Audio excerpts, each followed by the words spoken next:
Assalamu alaikum. I'm Ara Ishtiyaq here. Today we are going to discuss organic chemistry for BS Botany. Students, as you know, in our physical class lecture, we were discussing about hydrogen bonding. Hydrogen bonding क्या होती है, क्या इसका mechanism है, किस तरह के compound में ये शो होती है, ये तमाम बातें हमने डिस्कस कर ली थी. कुछ बॉइलिंग पॉइंट का जिक्र था हाइड्रोजन बॉन्डिंग के टॉपिक में, वो हमने अपने नेक्स्ट लेक्चर में डिस्कस करना था, तो वो आज के ऑनलाइन लेक्चर में हम इन चीज़ों को डिस्कस करते हैं. देखें, हाइड्रोजन बॉन्डिंग जिस कंपाउंड में शो होती है उसकी प्रॉपर्टीज़ में भी फ़र्क आ जाता है, उसकी प्रॉपर्टीज़ चेंज होती हैं due to appearance of hydrogen bonding. तो देखिए, एक compound showing hydrogen bonding show some unusual properties, उसकी कुछ अनयूजुअल प्रॉपर्टीज़, मतलब यूजुअल जो एक ट्रेंड होता है फिजिकल प्रॉपर्टीज़ के अंदर वो चेंज हो जाता है. And you know about it के सबसे मेनली चेंज जो जिस प्रॉपर्टी में आता है that is boiling point. Boiling point का ही इस टॉपिक में जिक्र है, तो उसकी हम बात करते हैं कि देखिए, अल्कोहल जो है वो 78 डिग्री पे बॉयल हो रहा है, जबकि डाई इथाइल ईथर जो है वो -24 डिग्री के ऊपर बॉयल हो रहा है. इन दोनों का मॉलिक्यूलर वेट बिल्कुल सेम है. एक चीज़, एक जनरल ट्रेंड जहाँ पे मैं आपको बताऊंगी कि जिस भी कंपाउंड का मैस वज़न बढ़ता जाता है उसका बॉइलिंग पॉइंट इंक्रीज़ होता जाता है. ये एक जनरल सा ट्रेंड होता है कि कोई भी ऑर्गेनिक कंपाउंड है उसका मॉलिक्यूलर वेट या उसका साइज़ जैसे जैसे इंक्रीज़ होगा उसका बॉइलिंग पॉइंट इंक्रीज़ होगा. अब देखें कि अल्कोहल और डाईइथाइल ईथर ये दो ऐसे कंपाउंड हैं जिनका मॉलिक्यूलर वेट जो है वो ऑलमोस्ट सेम है. ठीक है, इन दो कंपाउंड्स पे गौर करें. हम इनके प्रॉपर्टीज़ की चेंजिंग को डिस्कस करेंगे कि किस तरह से हाइड्रोजन बॉन्डिंग ने इनकी प्रॉपर्टीज़ में एक अनयूजुअल ट्रेंड ले आया है. तो देखें कि डाईइथाइल ईथर और अल्कोहल दोनों सेम मॉलिक्यूलर वेट रखते हैं, बट इनके बॉइलिंग पॉइंट में इतना डिफरेंस है कि अल्कोहल का बहुत ज़्यादा बॉइलिंग पॉइंट है 78 डिग्री, जबकि डाईइथाइल ईथर का नेगेटिव माइनस में बॉइलिंग पॉइंट है -24 डिग्री सेंटीग्रेड. अब आपको ये भी पता है कि इंटरमॉलिक्यूलर फोर्सेस बढ़ने से बॉइलिंग पॉइंट बढ़ता है. तो अब देखें कि अल्कोहल के अंदर हाइड्रोजन बॉन्डिंग होती है. क्यों होती है? You know well about it कि उसके अंदर ऑक्सीजन का एटम, हाइड्रोक्सिल ग्रुप होता है ना, तो उसमें ऑक्सीजन का एटम एंड हाइड्रोजन का एटम, एक हाई इलेक्ट्रोनेगेटिव और एक पार्शियल पॉजिटिव हाइड्रोजन एटम की अपीयरेंस है, जिसकी वजह से इसमें हाइड्रोजन बॉन्डिंग है. ठीक है, और डाईइथाइल ईथर के अंदर हाइड्रोजन एटम जो है वो आपके पास एक partial positive hydrogen atom available नहीं होता, क्योंकि वो डायरेक्टली किसी इलेक्ट्रोनेगेटिव एटम से ज्वाइंट नहीं है. ये चीज़ें हमने फिजिकल क्लास में डिस्कस की थी. ठीक है, तो इस वजह से डाईइथाइल ईथर में हाइड्रोजन बॉन्डिंग का फिनोमेना नहीं है, जबकि अल्कोहल में हाइड्रोजन बॉन्डिंग है. तो अब देखें कि हाइड्रोजन बॉन्डिंग के होने या ना होने से इनकी प्रॉपर्टीज़ कितनी चेंज हुई हैं कि अल्कोहल का हाइड्रोजन बॉन्डिंग की वजह से बॉइलिंग पॉइंट बहुत ज़्यादा इंक्रीज़ हो गया है और डाईइथाइल ईथर का बहुत कम हो गया है. हालांकि इन दोनों का सेम बॉइलिंग पॉइंट होना चाहिए अकॉर्डिंग टू मॉलिक्यूलर वेट, के दोनों का वेट सेम है तो सेम बॉइलिंग पॉइंट हो, लेकिन हाइड्रोजन बॉन्डिंग की वजह से प्रॉपर्टी में डिफरेंस आ गया. अच्छा, both have same molecular weight alcohol and diethyl ether, but इनके बॉइलिंग पॉइंट में डिफरेंस है. अब वाटर को की एग्जांपल हम डिस्कस करते हैं कि वाटर का 100 डिग्री बॉइलिंग पॉइंट है और अल्कोहल का 78 डिग्री. अभी देखिए, दोनों में हाइड्रोजन बॉन्डिंग शो होती है, वाटर में भी अल्कोहल में भी. फिर बॉइलिंग पॉइंट में क्यों डिफरेंस है? देखिए, अगर मॉलिक्यूलर वेट के लिहाज से देखें तो पानी का वेट बहुत कम होता है. H2O जस्ट 18 ग्राम पर मोल इसका मॉलिक्यूलर वेट होगा, जबकि अल्कोहल का मॉलिक्यूलर वेट ज़्यादा होगा देन वाटर. इसके बावजूद अल्कोहल का बॉइलिंग पॉइंट कम क्यों है? क्योंकि वाटर में हाइड्रोजन बॉन्डिंग ज़्यादा शो होती है. दो हाइड्रोजन बॉन्ड बनते हैं. हमने क्लियरली वाइट बोर्ड पे डायग्राम बना के इसको स्टडी किया था कि वाटर में दो हाइड्रोजन बॉन्ड बनते हैं, जबकि अल्कोहल में एक हाइड्रोजन बॉन्ड बनता है. तो मतलब वाटर में हाइड्रोजन बॉन्डिंग ज़्यादा है, तो देखिए उसका बॉइलिंग पॉइंट भी कितना ज़्यादा हो गया, 100 डिग्री. अल्कोहल में जस्ट एक हाइड्रोजन बॉन्ड बनता है तो उसका बॉइलिंग पॉइंट भी कम है. तो देखिए, हाइड्रोजन बॉन्डिंग प्रॉपर्टीज़ में चेंजिंग लाने का बाइस बनती है, यही हम पढ़ रहे हैं. तो where comparable to water is methane is a gas. अच्छा, देखिए कि वाटर के मैस के साथ कंपेरेबल मैस मीथेन का है. मीथेन गैस क्या होती है? CH4. ठीक है, उसका अगर CH4 का हम मॉलिक्यूलर वेट देखें तो 16 ग्राम पर मोल है और वाटर का 18 ग्राम पर मोल होता है. मतलब कि वाटर का मैस 18 ग्राम पर मोल है और मीथेन का 16 ग्राम पर मोल है. कंपेरेबल मैस है ना, ऑलमोस्ट सेम मैस है, मॉलिक्यूलर वेट है, तो इनकी सेम बॉइलिंग पॉइंट होनी चाहिए थी, सेम स्टेट होनी चाहिए थी. बट देखिए, पानी लिक्विड है और मीथेन गैस है, मतलब सेम फेज नहीं है इनकी, इवन दोनों लिक्विड फॉर्म में भी नहीं है, तो बॉइलिंग पॉइंट तो क्या सेम होंगे इनके, एक गैसियस फॉर्म में है और एक लिक्विड फॉर्म में है। और आपको पता है कि लिक्विड फॉर्म के मालिक्यूल्स की अट्रैक्शन ज़्यादा होती है, तभी तो वो क्लोज होकर लिक्विड बनते हैं। गैस के मालिक्यूल की अट्रैक्शन कम है, तभी तो वो दूर दूर होकर गैसियस फॉर्म में है। तो देखें कि मीथेन जो है उसमें नहीं होती है हाइड्रोजन बॉन्डिंग। हमने ये चीज़ भी डिस्कस की हुई है कि मीथेन में क्यों नहीं है, इसलिए मैं आपको अगेन एंड अगेन ये चीज़ें नहीं बताऊंगी कि मीथेन में क्यों हाइड्रोजन बॉन्डिंग नहीं है, या आपने खुद सोचना है। बट ये हम फिजिकल क्लास में डिस्कस कर चुके हैं कि methane CH4 doesn't show hydrogen bonding. बल्कि आप इस चीज़ को अगेन रिवाइज करोगे कि ये क्यों हाइड्रोजन बॉन्डिंग शो नहीं कर रहा है, और वाटर के अंदर हाइड्रोजन बॉन्डिंग है। दैट इज़ वाई ये दोनों कंपाउंड्स जो हैं इनकी प्रॉपर्टीज़ में हेल ऑफ डिफरेंस है, एक गैस एक लिक्विड। ओके, नेक्स्ट हम एक टाइप पढ़ते हैं हाइड्रोजन बॉन्डिंग की, that is intramolecular hydrogen bonding के within the same molecule hydrogen bond बन रहा है। हाइड्रोजन बॉन्ड क्या होता है ये तो आपको पता है कि एक इलेक्ट्रोनेगेटिव एटम और एक partial positively charged hydrogen atom के दरमियान के बॉन्ड को आप हाइड्रोजन बॉन्ड कहते हैं। तो अब यहाँ पे देखें कि ये ऑक्सीजन एटम है और ये हाइड्रोजन एटम है, इन दोनों के दरमियान जो डॉटेड लाइन है this is the hydrogen bond. अब ये हाइड्रोजन बॉन्ड एक ही मॉलिक्यूल के अंदर बना हुआ है। होता तो ये है ना कि समटाइम ऑक्सीजन जो है वो किसी और मॉलिक्यूल का होता है, हाइड्रोजन किसी एक सेपरेट मॉलिक्यूल का होता है, और फिर उन दोनों के दरमियान हाइड्रोजन बॉन्डिंग शो होती है, दो सेपरेट मॉलिक्यूल्स के दरमियान। उसको इंटरमॉलिक्यूलर हाइड्रोजन बॉन्डिंग कहते हैं। तो इंट्रामॉलिक्यूलर हाइड्रोजन बॉन्डिंग क्या है, जब एक ही कंपाउंड का ऑक्सीजन एटम हो, उसी कंपाउंड के दूसरे कॉर्नर का हाइड्रोजन एटम हो, और वो दोनों आपस में लिंक्ड हो जाएं हाइड्रोजन बॉन्ड के ज़रिए से, तो this will be called intramolecular hydrogen bonding. अब देखें कि ऐसी जो हाइड्रोजन बॉन्डिंग होती है वो बॉइलिंग पॉइंट पे असर नहीं डालती, क्योंकि अब ये एक यूनिट बन जाएगा, ये अपने अंदर ही अंदर इन्होंने हाइड्रोजन बॉन्डिंग बनाई है ना, लाइक कवलेंट बॉन्ड्स। तो अब ये पूरा मालिक्यूल एवेपोरेट होके जाएगा। इस मालिक्यूल का साथ वाले मालिक्यूल के साथ कोई ताल्लुक नहीं है कि वह साथ वाले मालिक्यूल के साथ फोर्सेस स्ट्रॉन्ग हैं तो वो बॉइलिंग पॉइंट के लिए उनको ब्रेक करके ऊपर जाना मुश्किल होगा। तो दैट इज़ वाई ये वाली जो है इंट्रामॉलिक्यूलर हाइड्रोजन बॉन्डिंग ये बॉइलिंग पॉइंट पे इफेक्ट नहीं डालेगी। अच्छा, साथ वाली दूसरी एग्जांपल देख लें इसकी। इसमें भी एक ही मालिक्यूल का एक हिस्सा है ऑक्सीजन और दूसरा हिस्सा है हाइड्रोजन, इनके दरमियान dotted line hydrogen bond show कर रही है। तो with in the same compound, with in the same molecule अगर हाइड्रोजन बॉन्डिंग शो हो रही होती है एक ही मालिक्यूल के दो कॉर्नर्स के दरमियान, तो वो इंट्रामॉलिक्यूलर हाइड्रोजन बॉन्डिंग होती है।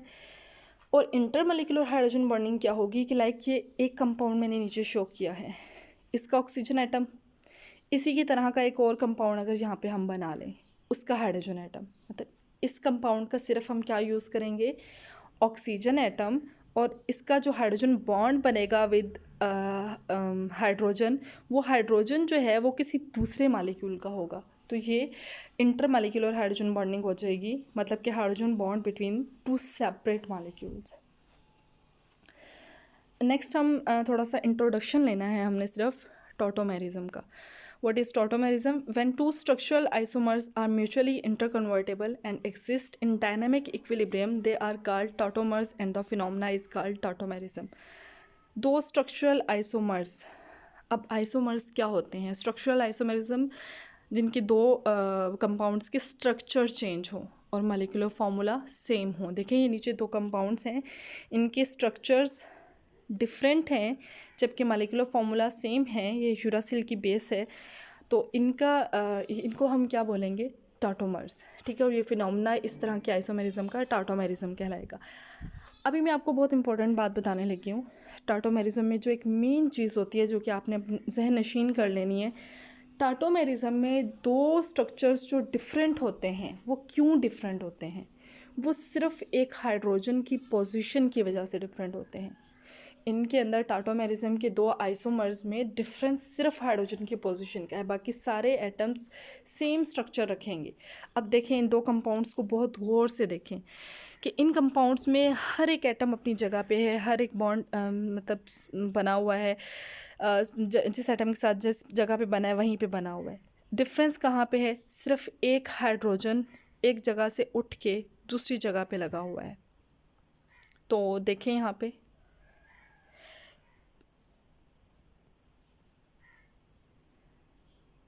कि आपके पास इस कंपाउंड जो एरो के पीछे साइड पे कंपाउंड है वहाँ पे देखें कि दोनों नाइट्रोजन के साथ एक एक हाइड्रोजन अटैच है। आपको शो हो रहा होगा, ठीक है।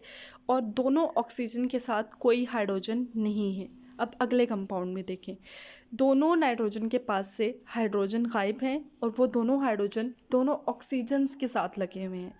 मतलब नाइट्रोजन की जगह रिप्लेस हुई नहीं, जहाँ पे पहले कंपाउंड में अटैच है आगे वाले कंपाउंड में भी नाइट्रोजन वहीं पे है। ऑक्सीजन की जगह चेंज हुई नहीं, जिस जगह पे जिस प्लेस पे ऑक्सीजन पहले कंपाउंड में है अगले कंपाउंड में भी ऑक्सीजन वहीं पे है। रिंग भी जिस कंपाउंड जैसी पिछले कंपाउंड में है वैसे ही आगे है।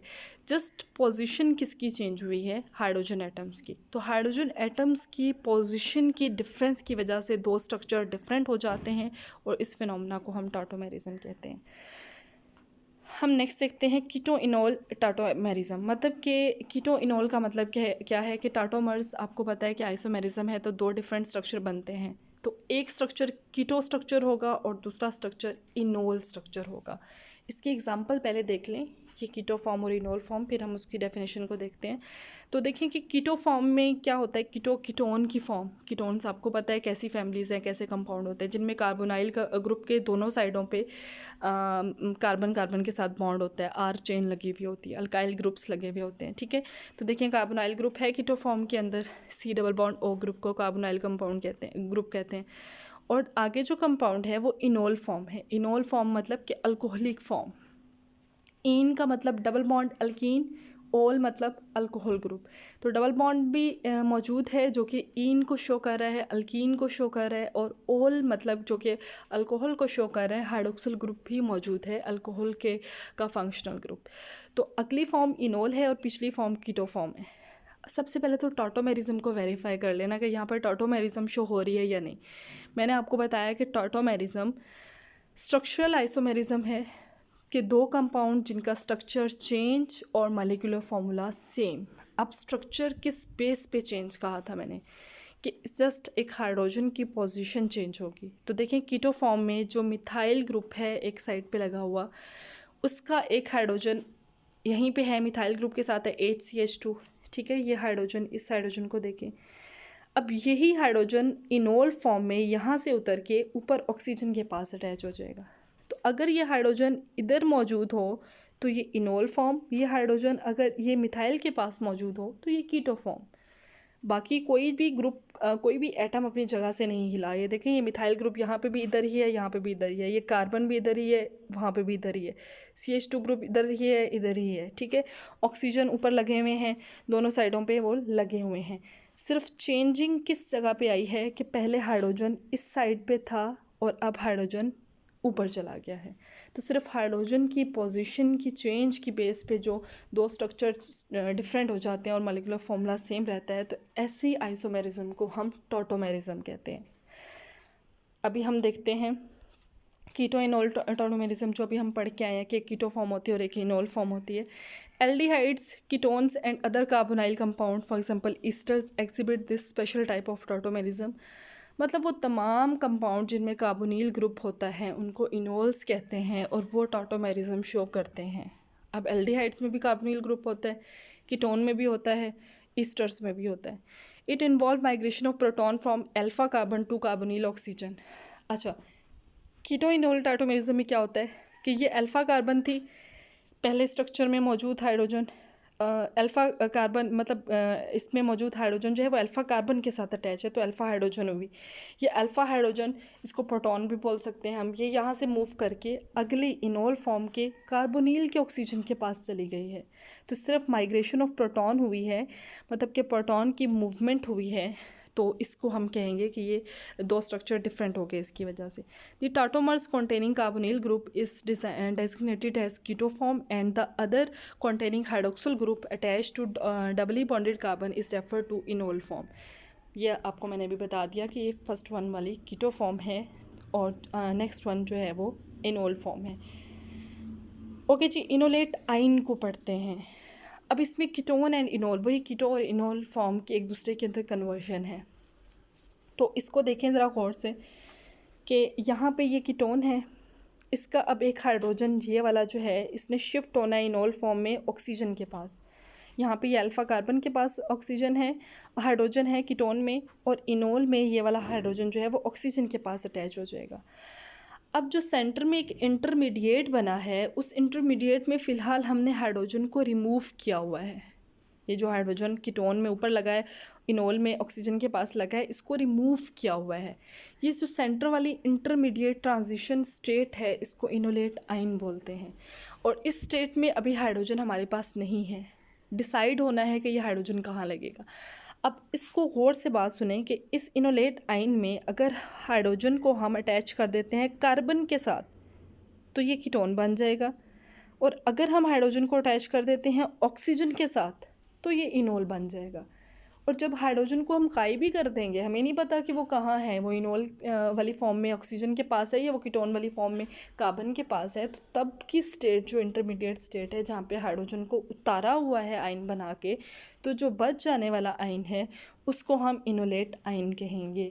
ठीक है। और ये जो इनोलेट आयन है ये आपस में एक दूसरे को रेजोनेटिंग स्ट्रक्चर है, मतलब इसमें रेजोनेंस शो हो रही है, मतलब इनके अंदर कोई भी एटम जो है वो हाइड्रोजन तो नहीं डिस्प्लेस हो रहा ना, न्यूक्लियस नहीं डिस्प्लेस हो रहा, बल्कि सिर्फ एक बॉन्डिंग का डिफरेंस है। तो ये एक दूसरे को रेजोनेटिंग स्ट्रक्चर भी हैं। टाटोमेरिज्म एंड रेजोनेंस में डिफरेंस पढ़ते हैं। देखें, फिज़िकल क्लास में बहुत डिटेल्ड डिस्कशन हो चुकी है हमारी रेजोनेंस के ऊपर। रेजोनेंस आई होप आपको बहुत अच्छे से समझ आ चुकी होगी। रेजोनेंस क्या थी? जिसमें कोई न्यूक्लियस अपनी जगह नहीं छोड़ता, सिर्फ पाई इलेक्ट्रॉन्स शिफ्ट होते हैं और मूव करते हैं।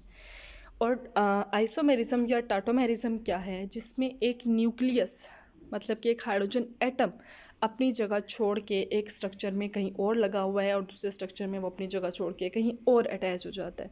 तो ये मेन डिफरेंस है टाटोमेरिज्म और रेजोनेंस का। How do tautomerism differ from resonance? Tautomerism involve equilibrium between structure and different tautomeric forms and have real existence. Tautomerism में रियली एग्जिस्ट करते हैं दो डिफरेंट स्ट्रक्चर। रेजोनेंस में तो रेजोनेटिंग हाइब्रिड आप बनाते हैं, आपको नहीं पता होता कि एट दैट टाइम कौन सा स्ट्रक्चर एग्जिस्ट कर रहा है। बट टाटोमेरिज्म में एग्जिस्ट करते हैं रियल स्ट्रक्चर, और दो डिफरेंट टाटोमेरिक फॉर्म होती हैं, डिफरेंट स्ट्रक्चर होते हैं, डिफरेंट जगह पे उनके एटम्स शिफ्ट हुए हुए होते हैं। Tautomerism involve movement of both electron and atoms, whereas resonance structures differ in respect of position of electrons only. The main point, second point, कि टाटोमेरिज्म में दोनों चीज़ों की मूवमेंट होती है, इलेक्ट्रॉन्स की भी, पाई इलेक्ट्रॉन्स की भी, और एटम्स की भी। पूरा एटम, पूरा न्यूक्लियस भी मूव करता है, जबकि रेजोनेंस में सिर्फ पाई इलेक्ट्रॉन मूव करते हैं, एटम मूव नहीं करते। That was all about today's lecture. If you have any type of query or question, you can drop it in your WhatsApp group, or you can ask in personally in my inbox. Okay ji, that was all about today's lecture.